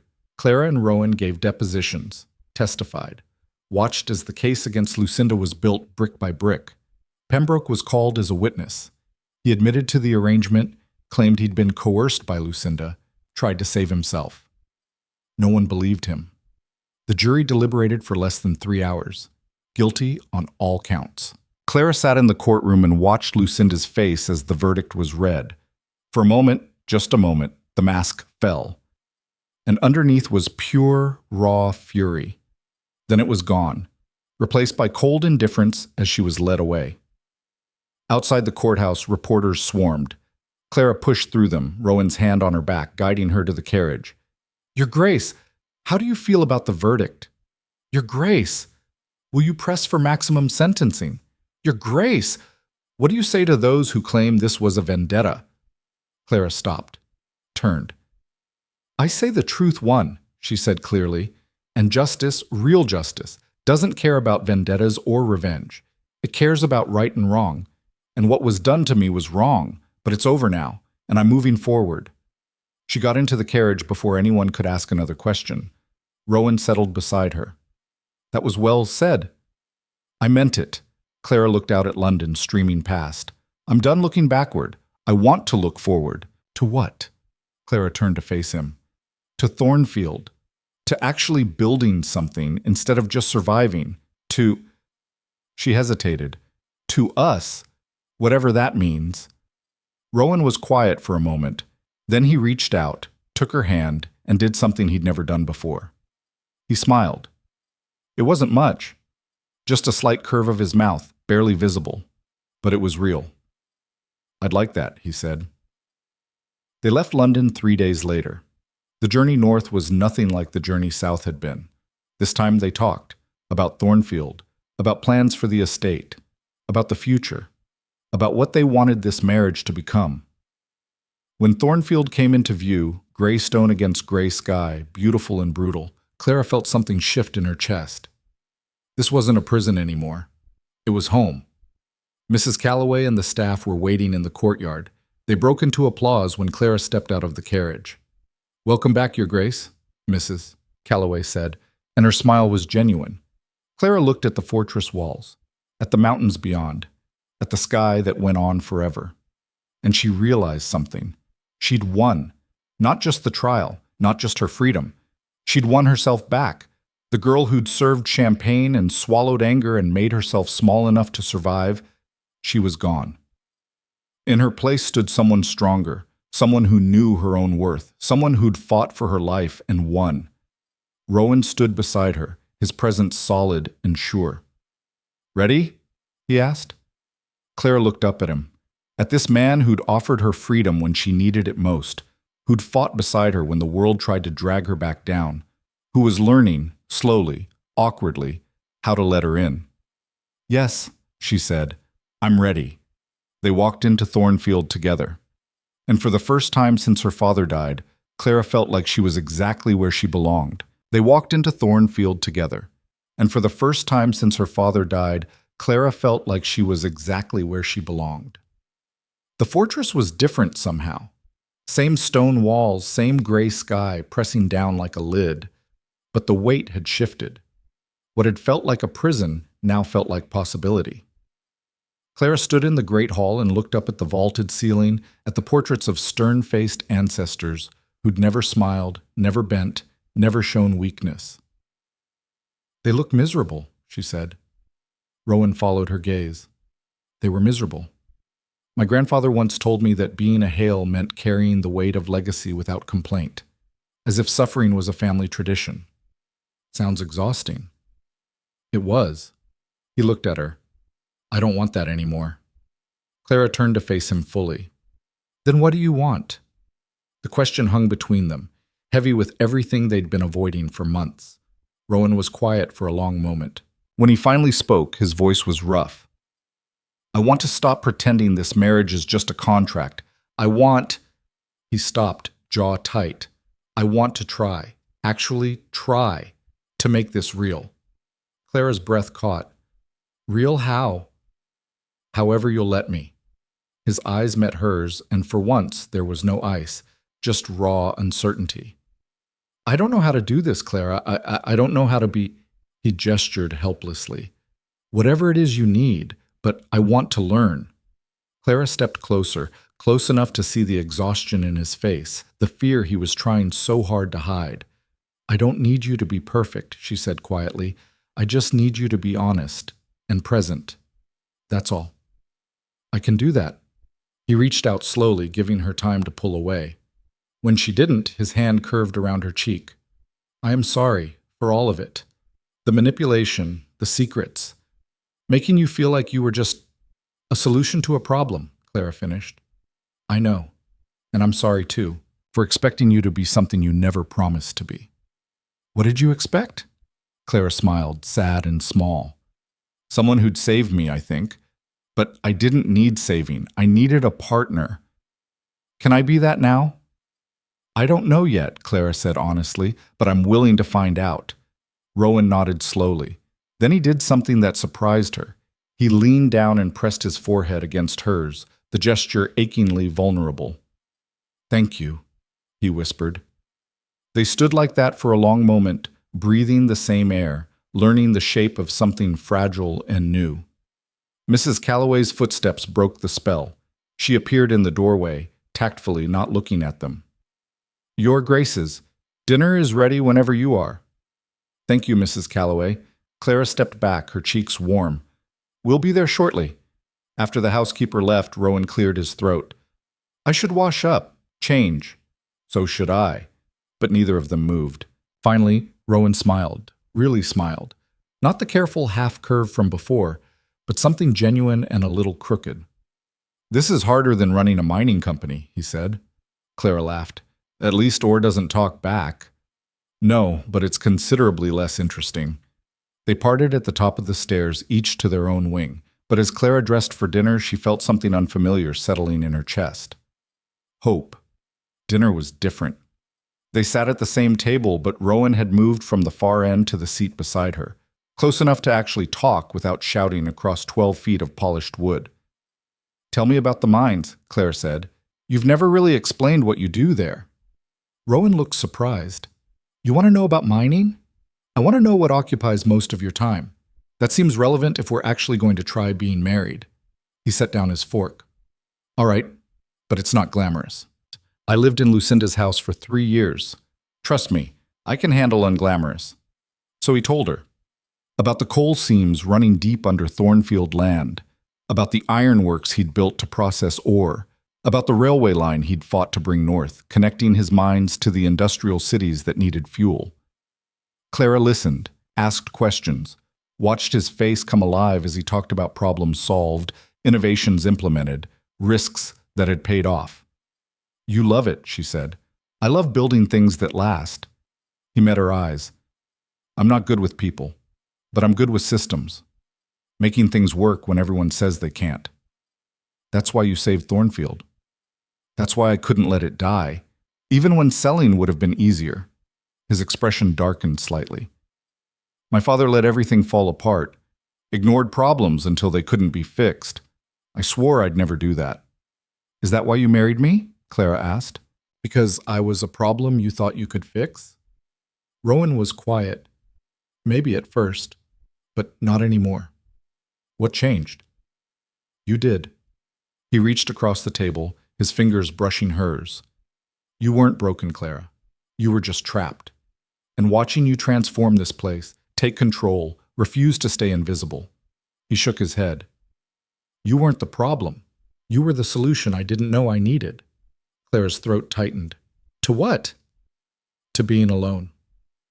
They finished dinner in comfortable silence, and when Rowan asked if she'd like to take a walk through the grounds, Clara said yes. The night air was cold and sharp, stars scattered across the sky like broken glass. They walked the perimeter of the estate, Rowan pointing out property lines, explaining expansion plans, asking her opinion on things he'd never bothered to share before. I want to modernize the workers' cottages, he said. Better heating, proper plumbing. It'll be expensive, but do it, Clara said immediately. Those families work hard. They deserve decent housing. Rowan looked at her, something warm in his expression. You sound like a duchess. I am a duchess. Yes, but you actually care. That's rare. Clara stopped walking. Rowan, can I ask you something? Anything. That clause in your father's will, the one about marrying before 31. What happens if you hadn't? Would you really have lost Thornfield? His jaw tightened. The northern estates, yes. They'd revert to the crown. I'd keep the title, but everything I'd built would be gone. So you were desperate. I was practical. He faced her fully. But Clara, even if there'd been no deadline, no clause, I still would have chosen you.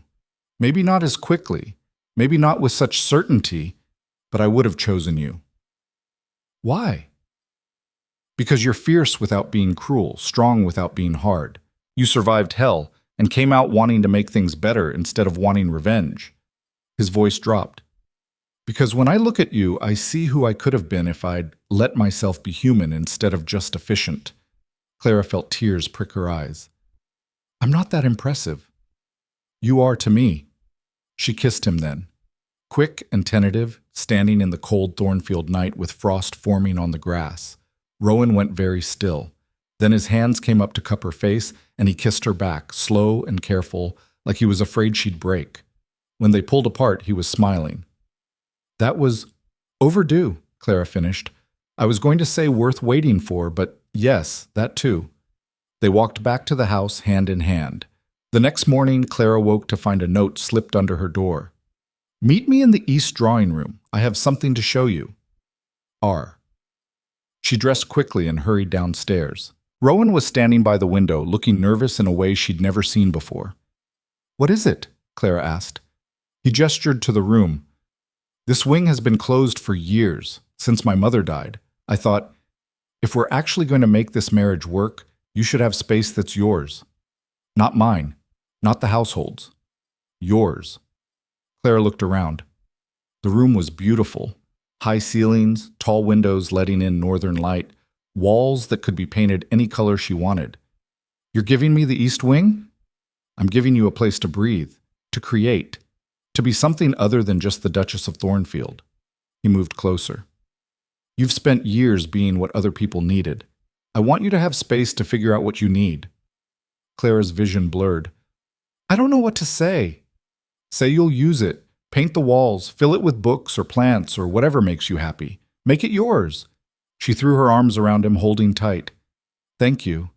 His arms came around her, hesitant at first, then stronger. You're welcome. They stood like that for a long time.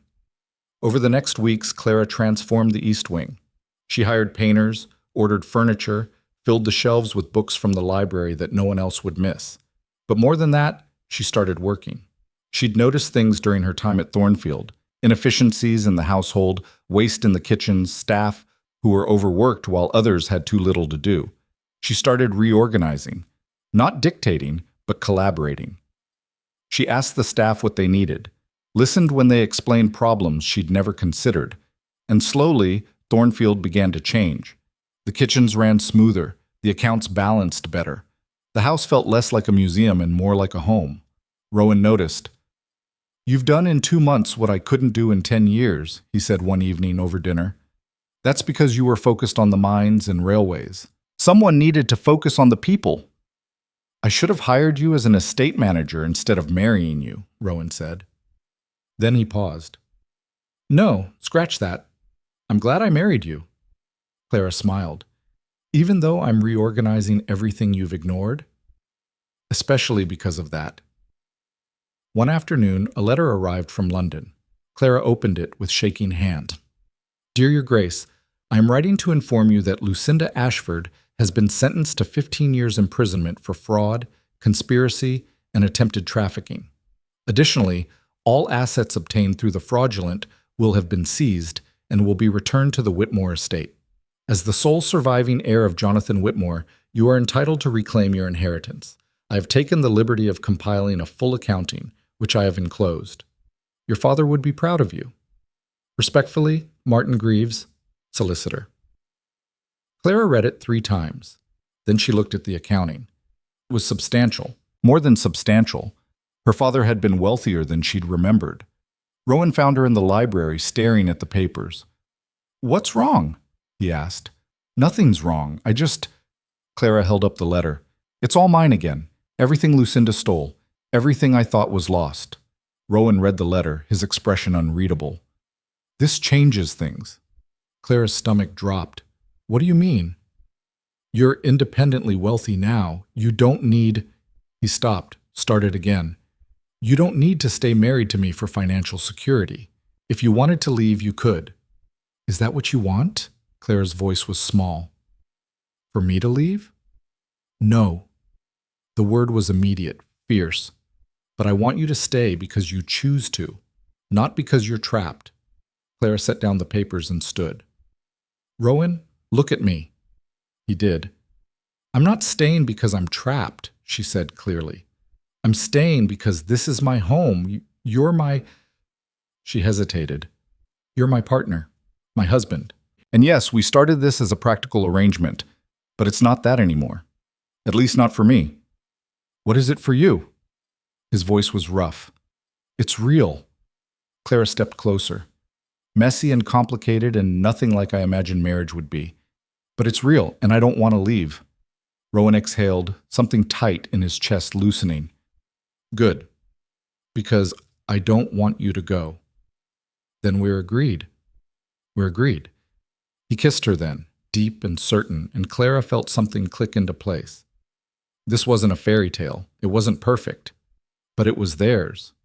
Spring turned to summer. Clara used part of her inheritance to fund improvements on the estate, better cottages for the workers, a school for their children, a medical clinic in the village. Rowan supported every decision, adding his own resources when needed. Together, they became a force. The Ton noticed. Invitations arrived, balls, dinners, social events they'd avoided during the trial. Clara accepted selectively, and Rowan grumbled but went along. At a dinner party in a neighboring estate, a duchess Clara had never met approached her. You've caused quite a stir, the woman said. Clara tensed. I'm sure we have. I mean that as a compliment. The duchess smiled. You took on Lucinda Ashford and won. You exposed fraud in a system designed to protect people like her. You made the courts actually serve justice. She raised her glass. You've given hope to every woman trapped in a situation they can't escape. That's not nothing. Clara's throat tightened. I was lucky. I had help. You were smart and brave, and you didn't give up. The Duchess's expression was serious. Don't diminish that. Later, in the carriage ride home, Clara told Rowan about the conversation. She's right, he said. You changed things, not just for yourself, for everyone watching. I just wanted to survive. You did more than survive. You won. Clara leaned against his shoulder. We won. Yes, Rowan agreed quietly. We did. The final confrontation came 6 months later. Margot showed up at Thornfield unannounced, thin and pale and desperate. I need help, she said when Clara opened the door. Clara let her in, wary but not unkind. What's wrong? Mother's in prison. The house has been seized. I have nothing. Margot's voice broke. I know I have no right to ask. I know what she did to you, but I have nowhere else to go. Clara looked at this girl who'd once laughed at her humiliation, who'd stood by while Lucinda destroyed everything. She should turn her away. But she'd meant what she said before. She was choosing not to let Lucinda's cruelty make her cruel. "You can stay," Clara said. "Temporarily. Until you figure out what you want to do next." Margot's eyes filled with tears. "Why are you helping me?" "Because someone helped me when I had nothing, and because I'm not your mother." Clara's voice was firm. "But Margot, if you stay, you work. This isn't charity. You earn your place here." "I will. I promise. I'll do anything." Clara believed her. Margot stayed in a small guest room and worked alongside the staff. She helped in the kitchens, mended linens, assisted with household accounts. She didn't complain, didn't ask for special treatment. Slowly, she earned her place. One evening, she found Clara in the library. "I wanted to thank you," Margot said quietly, "for giving me a chance I didn't deserve." "Everyone deserves a chance," Clara said. "What you do with it is up to you." "I'm trying to be better, to be different from—" Margot swallowed. "From her." "Then you're already succeeding." Margot nodded and left. Rowan appeared in the doorway. "You're too generous." "Maybe, but I'd rather be too generous than too harsh." He smiled. "That's why people respect you. You have every reason to be bitter and cruel, and you chose kindness instead." "It's not kindness, it's survival." Clara closed her book. "Bitterness would eat me alive.